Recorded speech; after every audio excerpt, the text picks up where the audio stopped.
Admiral Jake Morrison sat in the big round room on Nexus Prime Station. The walls were white and clean. Lights came from everywhere, making everything bright. Around him sat beings from many different worlds. Some looked like tall trees made of crystal. Others had blue skin and 4 arms. A few had scales like snakes. They all spoke different languages, but machines turned their words into sounds Jake could understand. Jake wore his best uniform.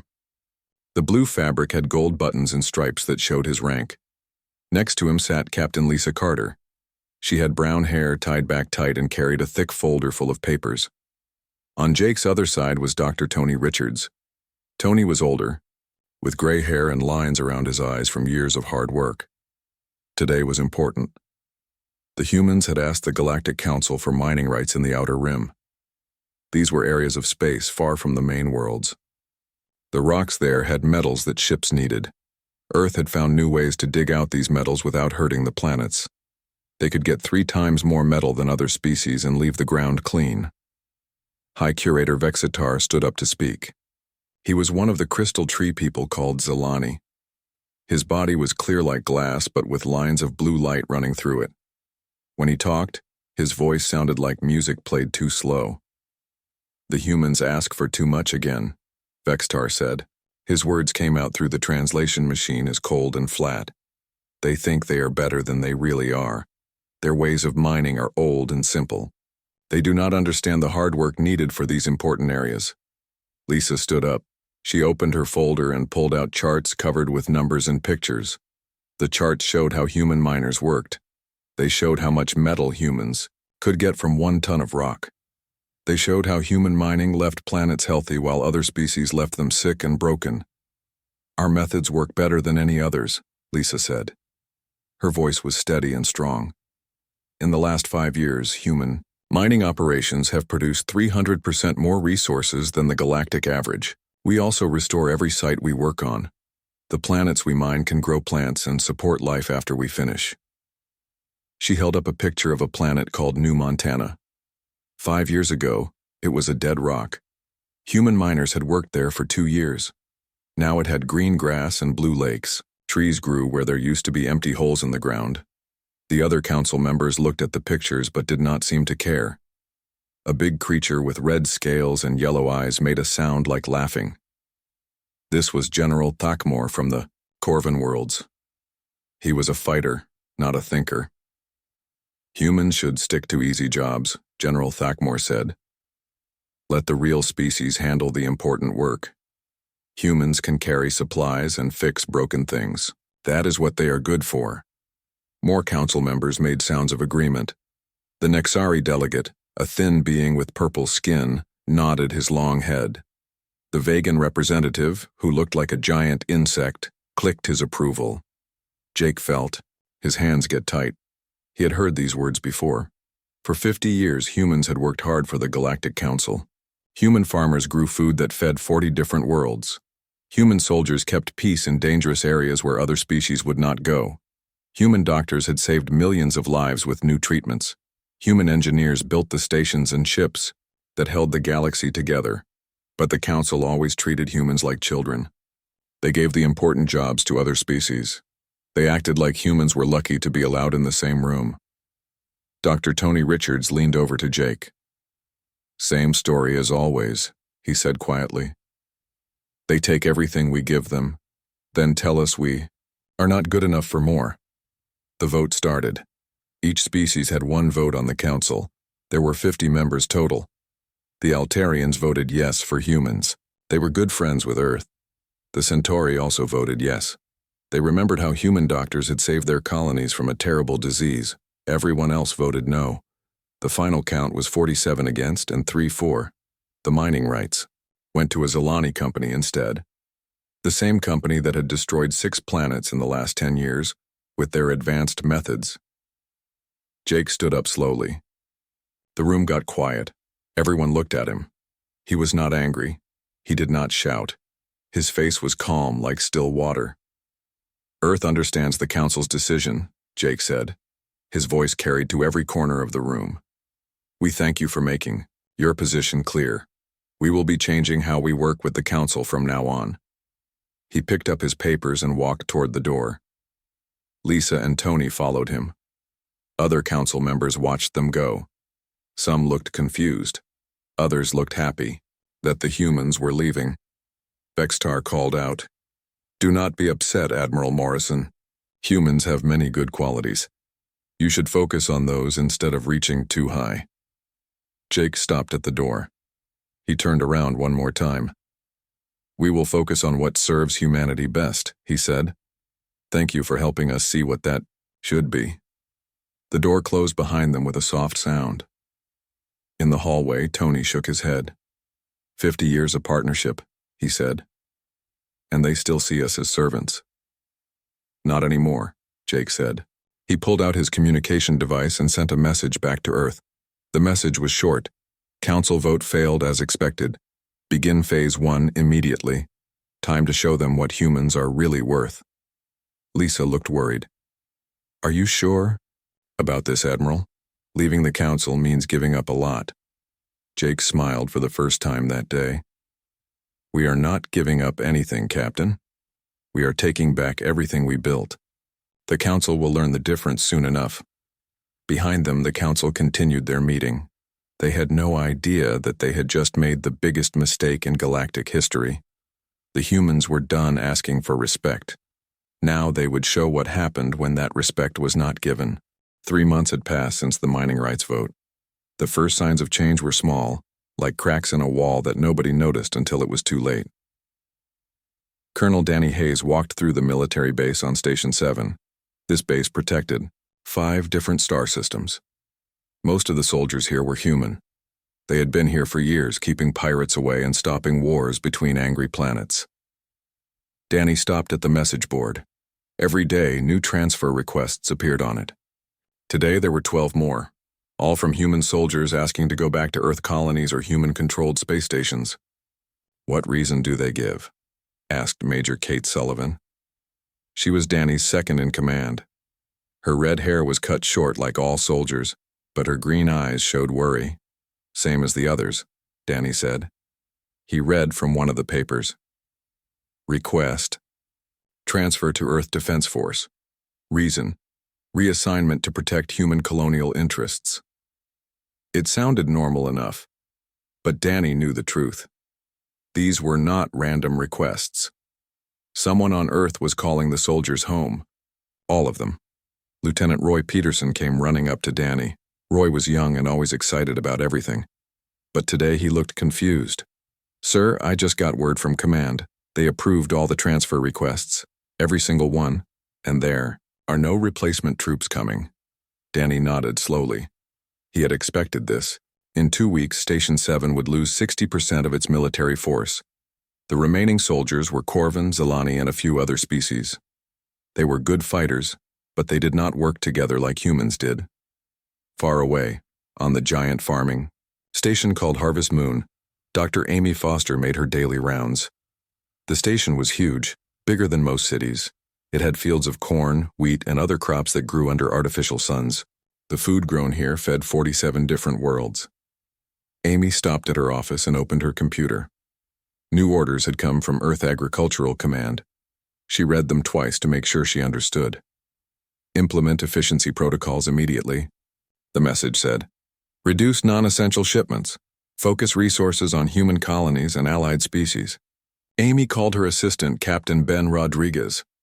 Ben was a good man who had worked on the station for 8 years. He knew every farm and every storage area.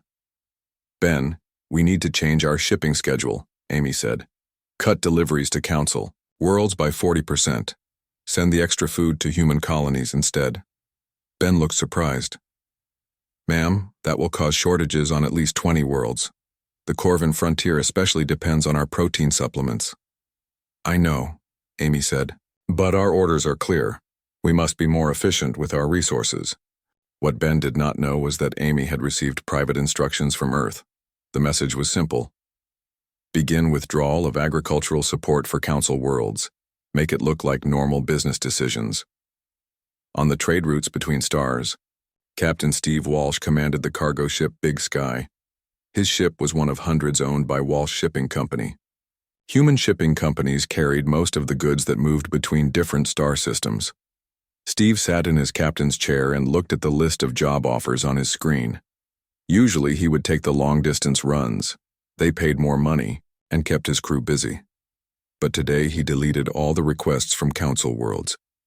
"Captain, why are we turning down the Nexus Prime contract?" asked his pilot, Lieutenant Carol Davis. "That job would pay for our fuel costs for 3 months." "Company policy change," Steve said. "We are focusing on regional development now, local runs only." Carol looked confused but did not argue. She did not know that every human shipping company had gotten the same orders. They were all pulling back from Council trade routes at the same time. In the research labs on Science Station Alpha, Dr. Kate Morgan packed her equipment into boxes. She had worked here for 10 years, developing new ways to make starship engines run better. Her work was used by 80% of all spaceships in the galaxy.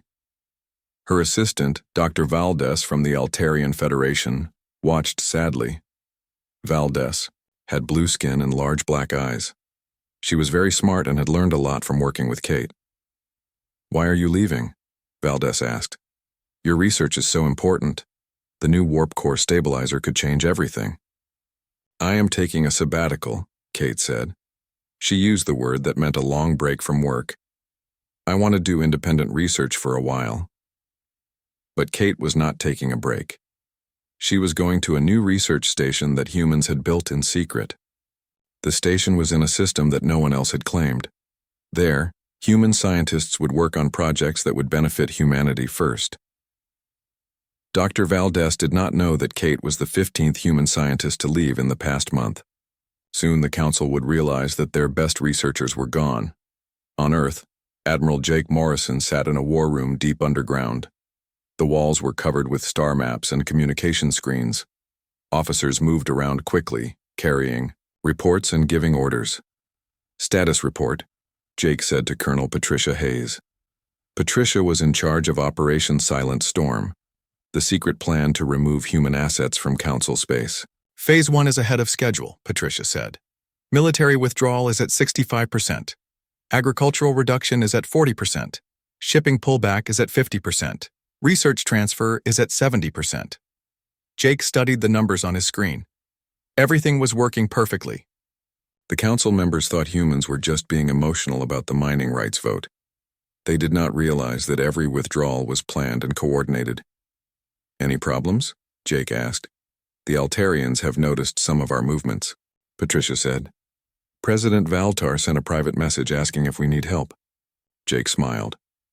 The Altarians were good friends. They had always treated humans as equals. "Send a reply.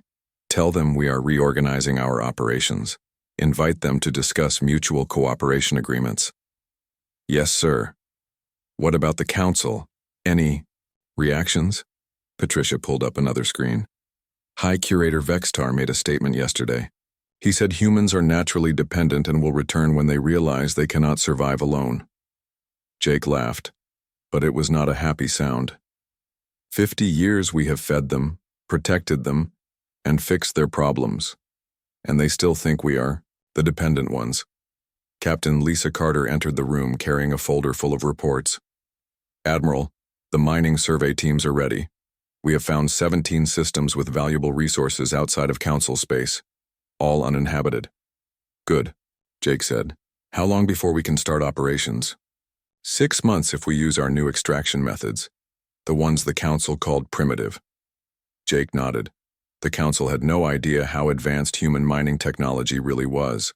Humans had made their methods look simple on purpose. It was easier to maintain equipment when it was not complicated. Other species built fancy machines that broke down constantly. Human machines looked basic but worked better and lasted longer.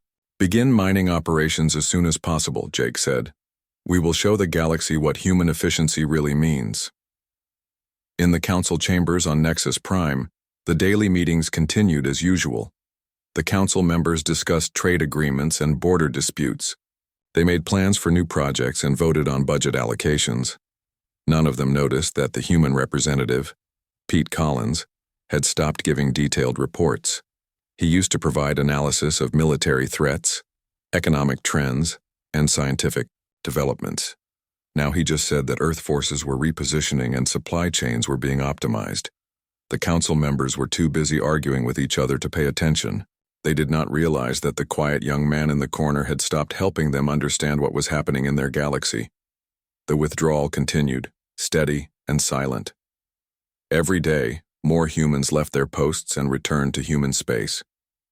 Every day, the services that the council depended on became a little less reliable, but the council members did not notice.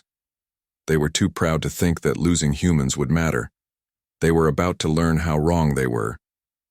6 months after the mining rights vote, the problems began to show. They started small, like a single missing bolt in a great machine, but soon the whole machine would shake apart. Governor Rextai of the Corvin Frontier Worlds sat in his office staring at food supply reports. The numbers were bad and getting worse every week. His people were starting to get sick from lack of proper nutrition. Rextai was a large creature with red scales and powerful muscles. His people were warriors who needed lots of protein to stay strong. For 20 years, human agricultural stations had sent them special food supplements. The supplements had extra minerals that Corvin bodies needed. Now those shipments were getting smaller each month. The replacement food came from vegan collective farms.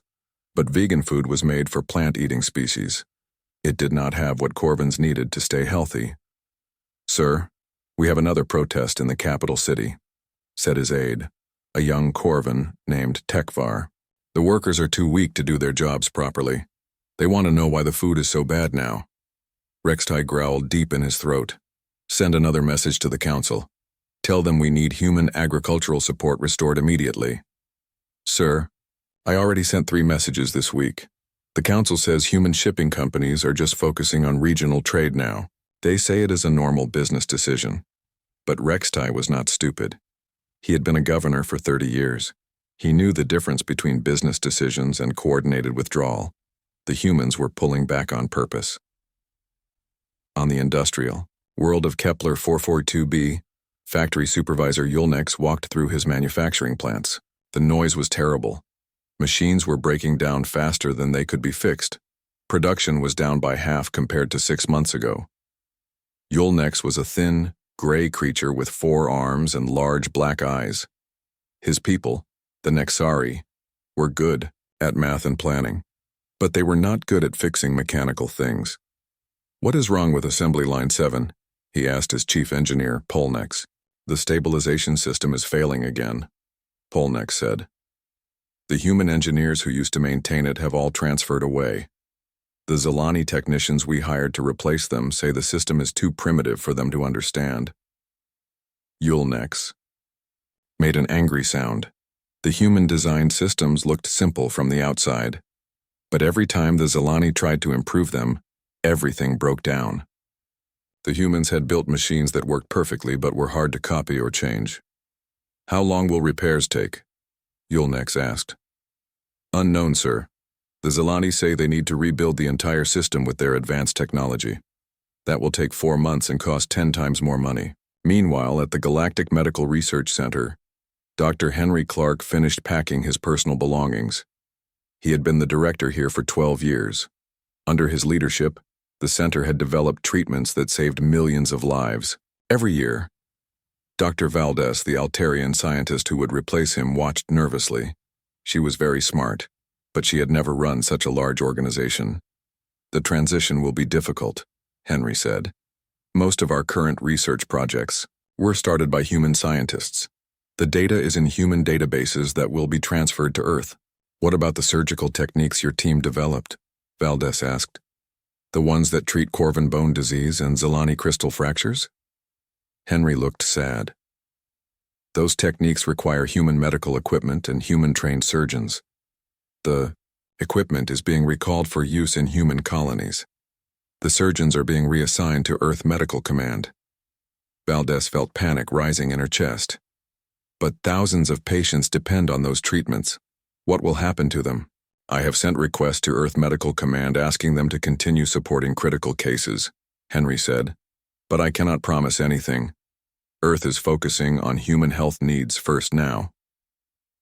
In the council chambers, Pete Collins sat quietly in the human representative chair. He was much younger than Admiral Morrison had been. The other council members treated him like he was not important. High Curator Vexy Tar was speaking about trade problems. Several worlds are reporting supply shortages, he said. This seems to be caused by human companies reducing their services. General Thakmore made his usual growling sound. Humans are being emotional about the mining rights vote. They will get over it and come back when they need our business. Pete stood up. His voice was quiet but clear. Earth companies are pursuing more efficient operational parameters. This is a normal business optimization process. What does that mean exactly? Asked Trade Chairman Kolvash of the Nexari. Human resources are being reallocated to serve human interests more effectively, Pete said. Market forces are driving these decisions. The council members looked at each other with confusion. Pete's words sounded like standard business language, but something felt wrong about them. Vextar decided to take control. Perhaps Earth would benefit from council guidance on these optimization processes. We have much experience with efficient resource management. Pete's face showed no emotion. Earth appreciates the council's offer. However, our current analysis indicates that independence will yield better results. After the meeting, Vextar talked privately with other senior council members. They met in a small room away from the main chambers. The human representative is different, said General Thakmore. Admiral Morrison used to give us detailed reports about military threats and strategic analysis. This new one says almost nothing useful. I have noticed the same thing, said Chairman Kolvash. Human shipping data used to help us predict trade patterns. Now they just tell us their ships are pursuing efficiency. Vexitar's crystal body flickered with worried blue light. What if the humans are not just being emotional? What if they are actually leaving us? Impossible, General Thakmore said. Humans need the council more than we need them. They cannot survive without our protection and guidance. But deep inside, Vextar was starting to worry. He had been alive for 800 years. He had seen many species join and leave the council. The ones who left usually made big announcements and angry speeches. The humans were doing something different. They were just quietly disappearing. On a research station in the Outer Rim, Chief Engineer Cordan stared at his status screens with growing alarm. The subspace communication relays that connected different parts of the galaxy were failing faster than they could be repaired. Cordan was a mechanical being made of metal and crystal. His people, the synthetics, were good at maintaining electronic systems, but these human-built relays were different from anything else in the galaxy. Status report, Cordan said to his assistant. 17 more relay stations went offline. This week, the assistant replied. The replacement parts we ordered from human manufacturers were canceled. They said the parts are no longer available for export. What about the repair manuals? The detailed maintenance procedures are stored in human databases. Access has been restricted to authorized human personnel only. Cordan processed this information. The communication network that held the galaxy together was built mostly by humans. If the humans took their knowledge and equipment away, the network would collapse within a year. Send an emergency message to the council, Cordan said. Priority, Alpha. The communication infrastructure is at critical risk. But when the message reached the council, they were too busy arguing about other problems to pay attention. Food shortages, manufacturing failures, medical crises, and trade disruptions were happening everywhere at once. None of them realized that all these problems had the same cause. The humans were not just reducing their services. They were taking back everything they had built over 50 years of partnership. The council had treated humans like useful servants. Now they were learning what happened when the servants decided to quit. In his private quarters, Pete Collins sent a coded message back to Earth. The message was short. Council awareness level still minimal. They believe this is temporary emotional response. Proceeding with Phase 2 withdrawal as planned. The response came back quickly from Admiral Morrison. Understood. Begin infrastructure recall immediately. Time to show them what they really depended on. Pete smiled as he encrypted the message. The council thought humans were simple and dependent, They were about to discover how wrong they were. 1 year after the mining rights vote, the Galactic Council faced its first real crisis. The Corvin-Zilani border dispute had turned into a full war. What should have been a small disagreement over trade routes had become a disaster that threatened entire star systems. General Thakmor stood in the council war room looking at battle reports. His red scales were dark with stress. 3 council worlds had already been evacuated. Refugee ships filled the space lanes carrying millions of displaced beings. "Where are our peacekeeping forces?" he demanded from his staff officers. "Sir, we have only 40% of normal deployment capability," replied Colonel Zektar. "The human peacekeepers who used to handle these situations have all been reassigned to human colonial defense. What about equipment and supplies?" "Major problems, sir. Our logistics network depended heavily on human shipping companies. Without them, it takes us 3 times longer to move troops and equipment." General Thakmor slammed his fist on the table. In the old days, human peacekeepers would have been on site within days of the first shots being fired. They had a gift for talking to both sides and finding solutions that everyone could accept. Now, council forces were fighting a war they did not understand with supplies they could not deliver fast enough. On Nexus Prime, Chief Engineer Cordan faced a communications disaster. The subspace relay network was failing across the entire galaxy. Whole sectors were losing contact with each other. "Status report," Cordan said to his emergency response team. They worked in a large room filled with screens and control panels. Red warning lights flashed everywhere. "Cascade failure in the outer rim sectors," reported Technician Velnox. 43 relay stations are offline. The automated repair systems are not working. "What about manual repairs?" "That is the problem, sir. The repair procedures were developed by human engineering teams over 30 years. The documentation is in human technical databases that we cannot access anymore." Cordan processed this terrible news. The humans had not just built the relay stations, they had created all the knowledge needed to fix them. Without that knowledge, the communication network would collapse completely within months. "Sir, we are receiving emergency messages from 17 different worlds," said another technician. "They are reporting complete communication blackouts." Meanwhile, Dr. Valdez faced a medical emergency that made her wish she had never taken over from Dr. Henry Clark. A plague had started on the mining world of Beta Centauri. It was spreading to other worlds faster than anyone had expected. Valdez studied the medical data in her laboratory. Her blue hands shook as she read the reports. This disease was not new. Human medical teams had dealt with similar outbreaks before. They had developed treatments that could stop the plague in its early stages. "What about the treatment protocols Dr. Clark's team developed?" she asked her assistant, Dr. Morgan. "The complete treatment data was transferred to Earth Medical Command when the human doctors left," Dr. Morgan replied. "We only have basic information about the medicines used. Can we make the medicines ourselves?" "The production process is very complicated. It requires equipment that was designed by human bioengineers.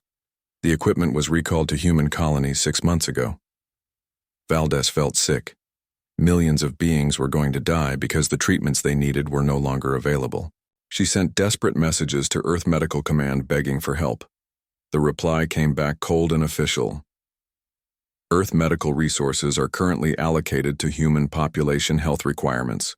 We regret that external support is not available at this time." On the agricultural worlds, the food crisis was getting worse every day. Captain Roy Barnes, one of the few human observers still working with the council, investigated the farming failures on new series. Roy walked through fields that should have been full of green crops. Instead, he saw brown, dying plants and empty soil. The alien farmers who had replaced human agricultural teams were failing completely. "What happened here?" Roy asked the local supervisor, a vegan named Chlorpak. The vegan looked like a giant plant with arms and legs. "We followed standard growing procedures," Chlorpak said. "But the soil is wrong. The plants will not grow properly." Roy knelt down and picked up a handful of dirt. He could see the problem immediately. "This soil has been specially treated by human bioengineers for the past 20 years. They added minerals and beneficial bacteria that these crops need. Without that treatment, nothing will grow. Can we add the minerals ourselves?" The process takes years of careful work. You need to understand soil chemistry, plant genetics, and ecological balance. The human agricultural teams spent decades learning how to do this. Roy sent his report back to the council. Crop yields were down by 80% across all non-human farming operations. Food shortages were spreading to dozens of worlds. The council had not realized that human farming success came from complex science, not simple luck. In his crystal tower on the Zelani homeworld, High Curator Vextar finally understood the truth. He had been studying captured human mining equipment for months. What he found shocked him to his core. The human tools were not primitive at all. They were incredibly sophisticated, but they hid their complexity behind simple designs. A human mining laser looked like a basic cutting tool, but inside, it used principles of physics that the Zelani had never discovered. Assistant Kextal, Vextar called to his aid. "Bring me the efficiency reports from our mining operations." Kextal brought the reports with obvious reluctance. The numbers were embarrassing.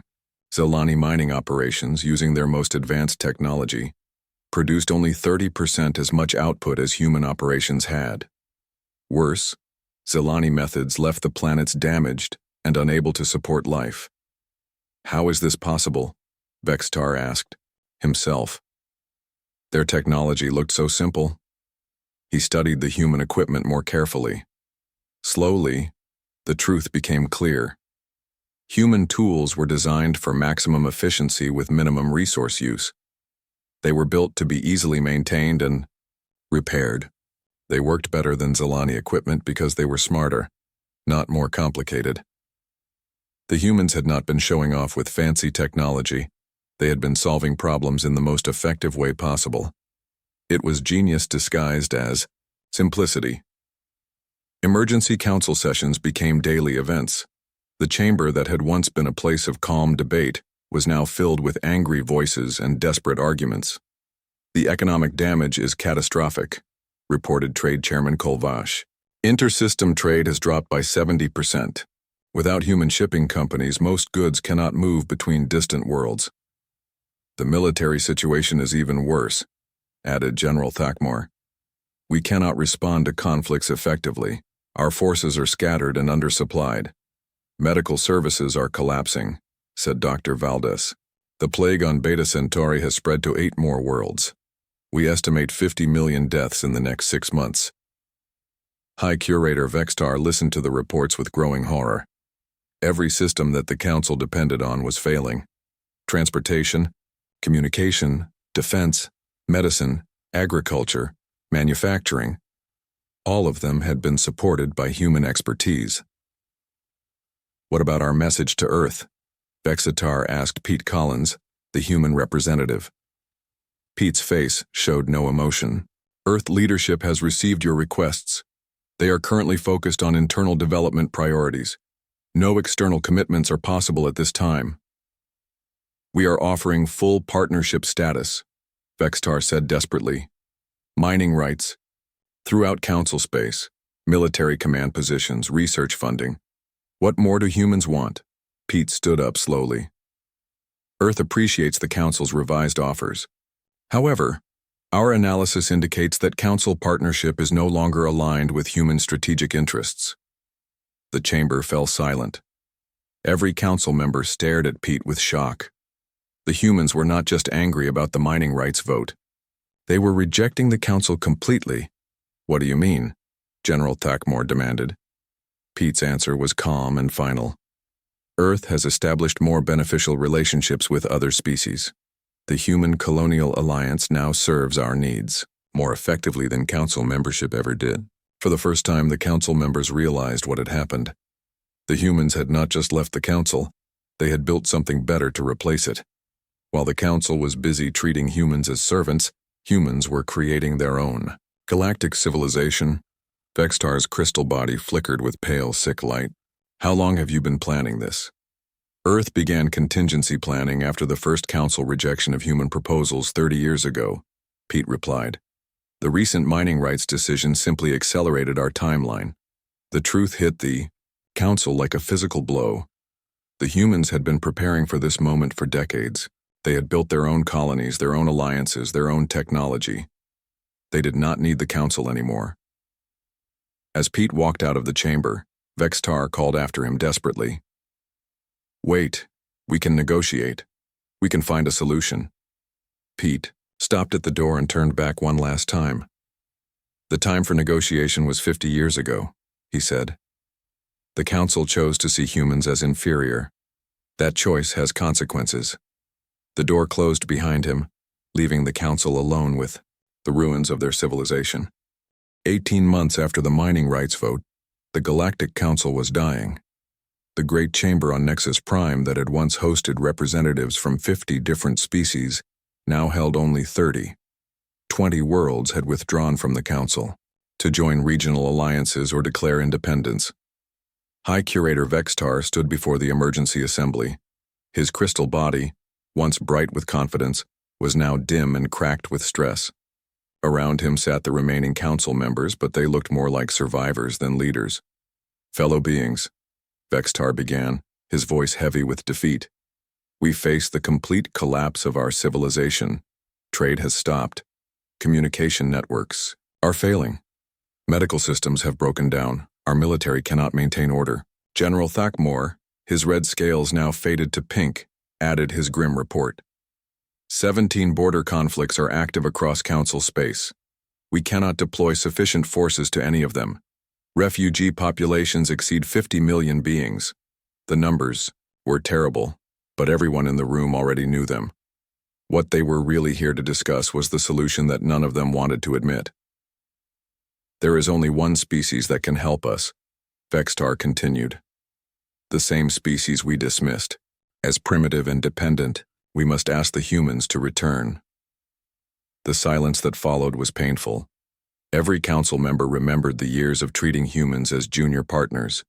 They remembered refusing human proposals, ignoring human expertise, and believing that humans were lucky to be included in council decisions. Trade Chairman Kolvash spoke first.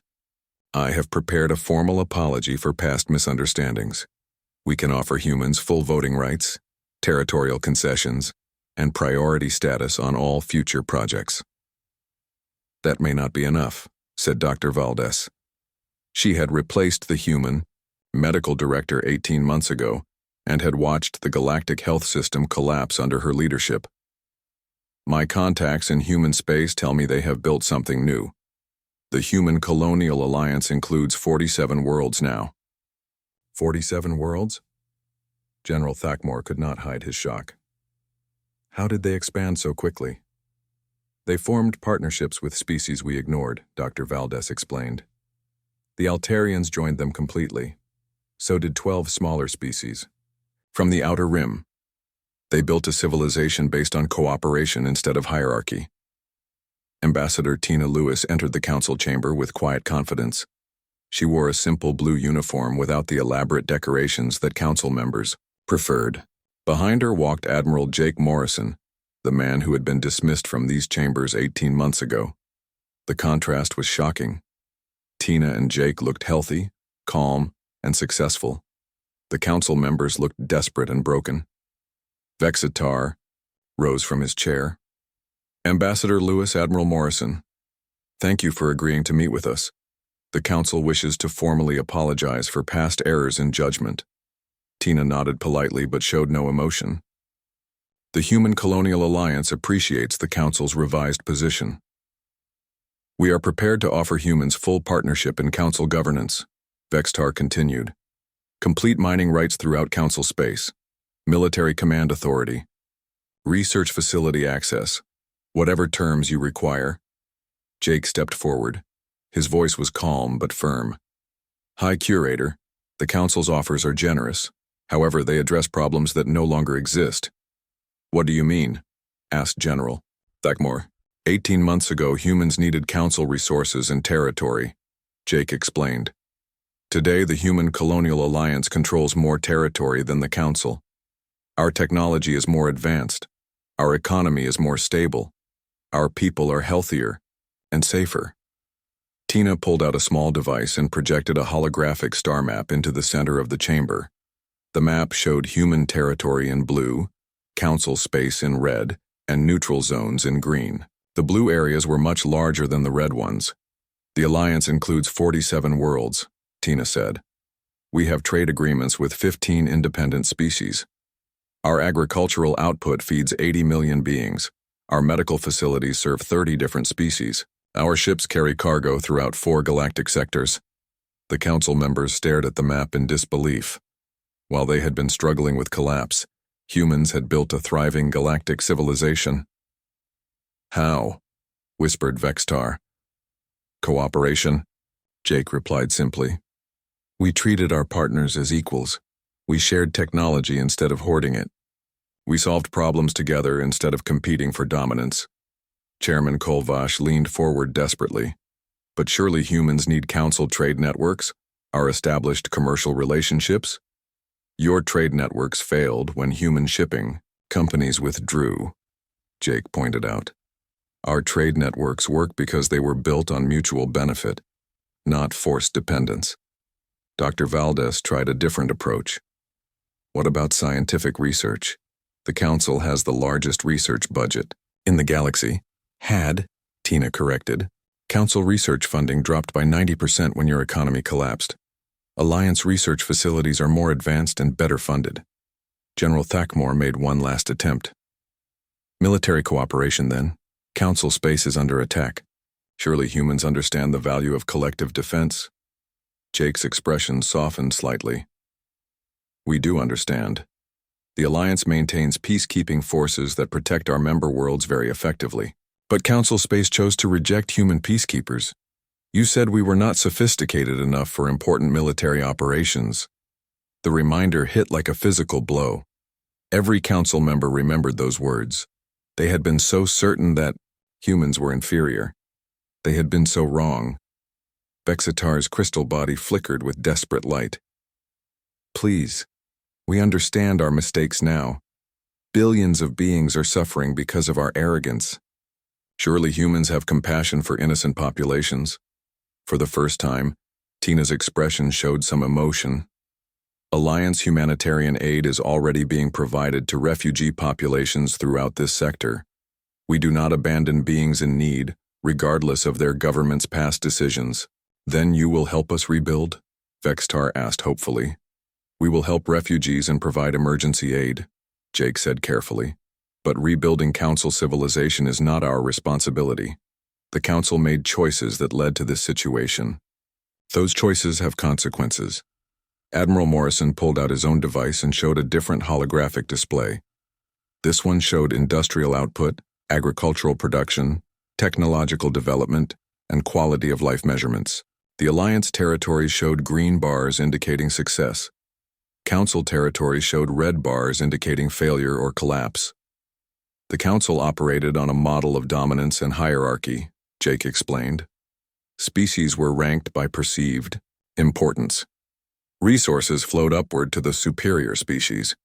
The inferior species provided labor and raw materials. Humans were classified as useful but limited, Tina added. Good for manual labor, basic manufacturing, and support roles. Not intelligent enough for leadership or advanced technology. That system worked only as long as the inferior species accepted their roles, Jake continued. When humans withdrew our labor, manufacturing, and support, the system collapsed. The Alliance operates differently, Tina said.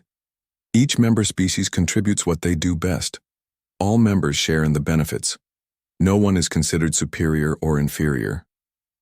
Vextar was silent for a long moment. When he spoke, his voice was very quiet. We were wrong about humans. We were wrong about everything.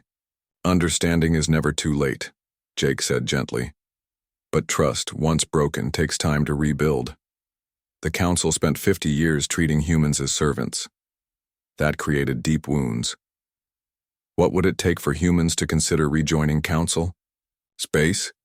General Thackmore asked. Tina and Jake exchanged glances. Admiral Morrison and I will carry your question back to Alliance leadership, Tina said diplomatically. But I must be honest. The Alliance offers everything that Council membership once promised without the hierarchy and discrimination. Perhaps future generations will find ways to cooperate. Jake added.